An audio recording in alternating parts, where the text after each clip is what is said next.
nên dùng cái bây giờ là đừng nông bộ trăm món chị có cái mua quá xí nha xí non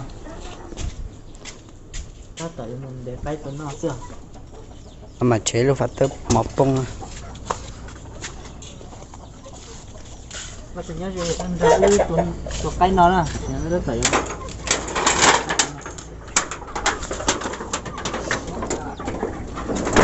rồi chụp lên hố ba chặt cái gì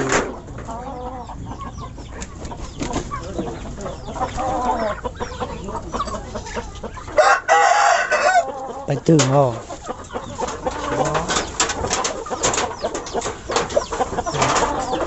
cái là bỏ cho anh phải bố thì có hai bộ bọc cái là chua chua mà chưa tới hắn đồ bò chưa tới thế sâu cái bộ bà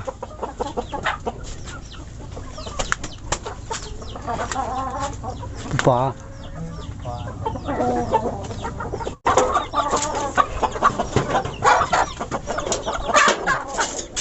ตัวนี้เราต้องเอาตัวหน่อยโอเคตัวน้อยไปไปจัดการเลย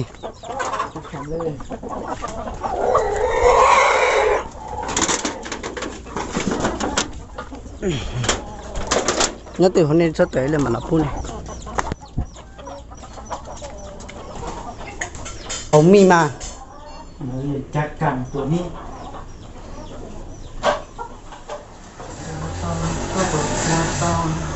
đi trường hàng quá thế còn tang ở trái khởi là sẵn gì vậy đã tôi rồi đúng không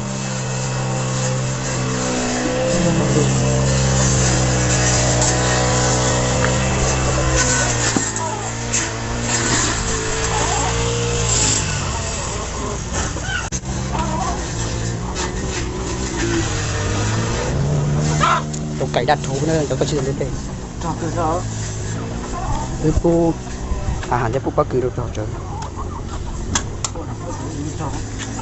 đặt thú chưa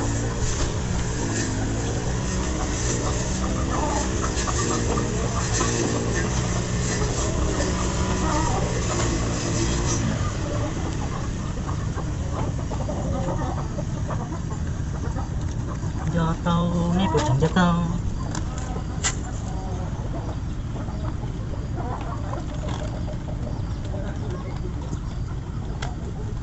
đặt thú nữa được cái nào cái này cái dài cho tất cả nhé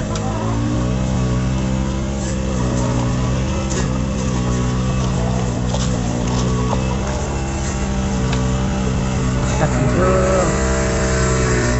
cho cơ kéo rồi cô hàng tiếp có cứng gì cho thú cho nó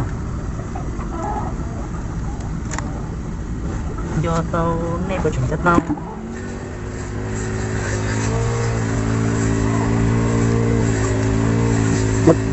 nó không mất đều thì là có thể chịu lòng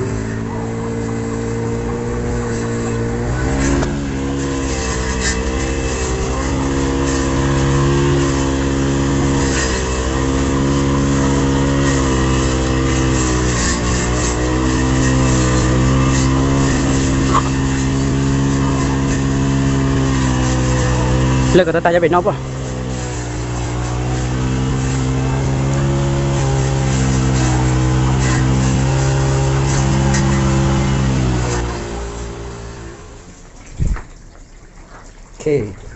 cho nó gì đó tạo để một cái chúng ta có tạo luôn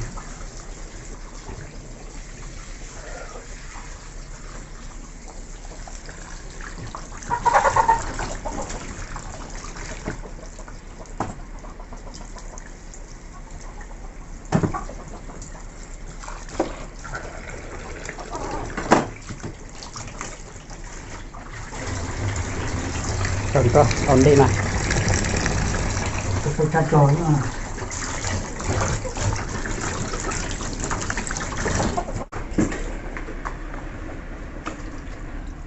Cái mình dẫn dụ nó chết hả? Rồi.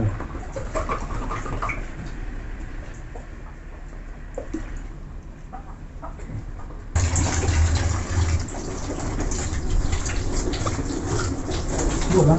Yes. Ok.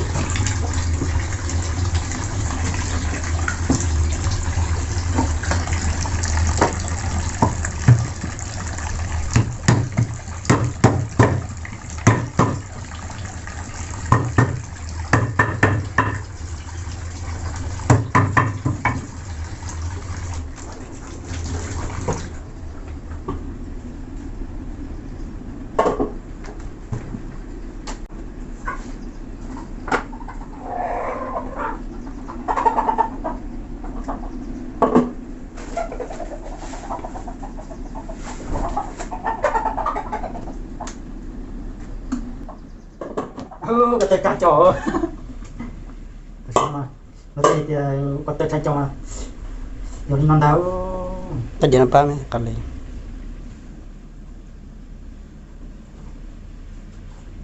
Có tay cá chó mà nó. Má chỉ chuột đâu. Nó tụt trong lô. Là chả chuột đâu cả nước lò.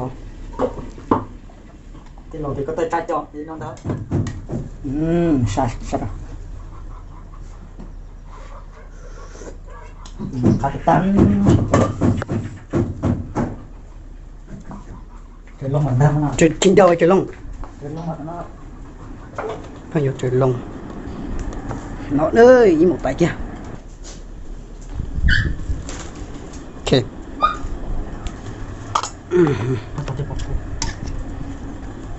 Yeah.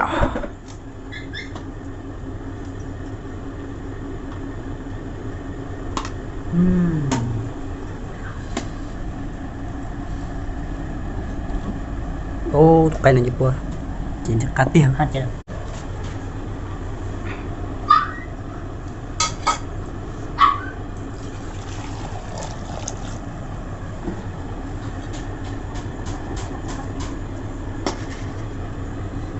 xuyên ra thành qua qua Đâu kìa.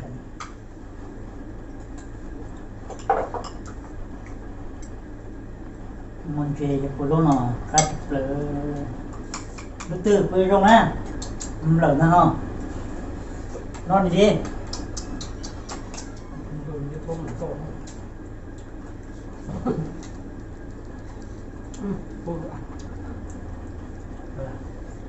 cô đùa liền hết thầyជួយrồi để lộn lại ta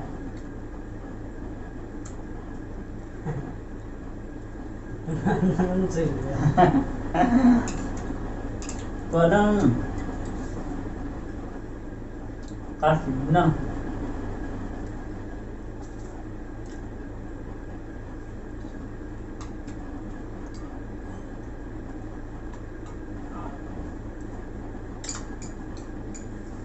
cá thịt trắng tay bộ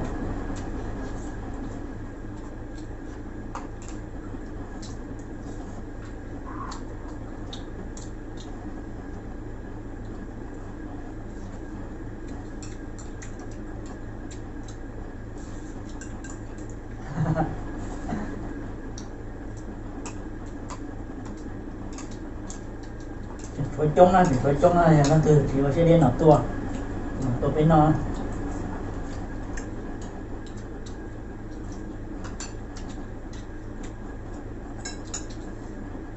tu kỳ thì lòng ba lầu hoặc có một lòng tu chia tu su thì lòng ba trái thì ha thì lúc sẽ trái cái tao tốn nó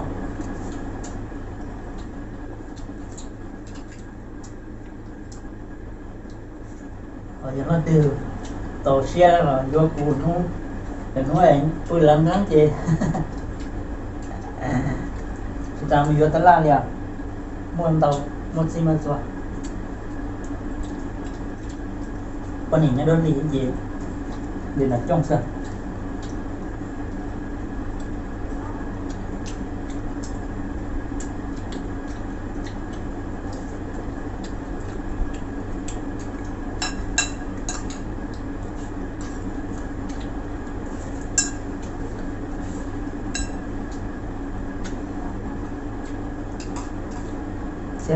Xếp.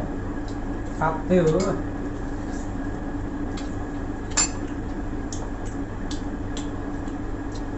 Xếp.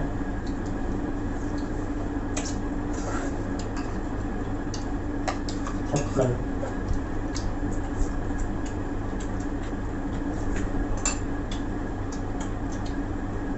đi bị chụp tay rồi